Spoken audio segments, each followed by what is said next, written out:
Spotted sa isang video ni Shuvi Etrata ang kanyang TDH. On spotlight din ang pagbabahagi ng Team Cheres ng kanilang PBB journey. May report si Aubrey Carampel. Pambansang Ginoo David Licauco, unti-unti na raw naaabot ang kanyang life goals as an actor and entrepreneur. Sunod daw niyan ang plano na ring pagpapakasal. Yeah, siguro 3-4 years from now siguro. I mean, yun yung ideally, di ba? Siyempre by then, 34 na ako. Alam nga namang wala pa. Meron na ba?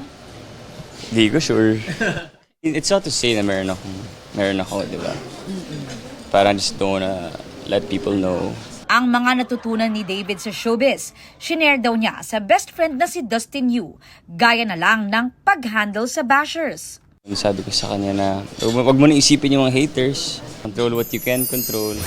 Big win pa rin daw para sa Cheres na maging third big placer duo sa PBB Celebrity Collab Edition.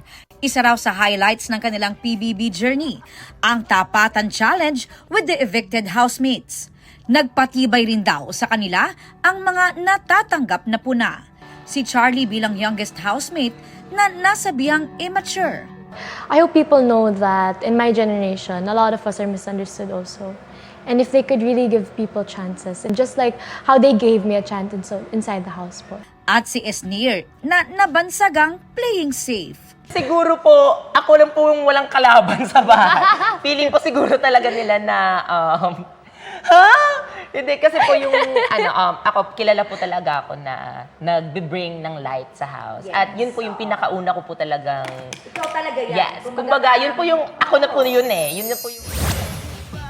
Sa TikTok video ni Shuvi Etrata, di nakaligtas sa mga mata ng netizens ang anilay familiar na watermark sa gilid.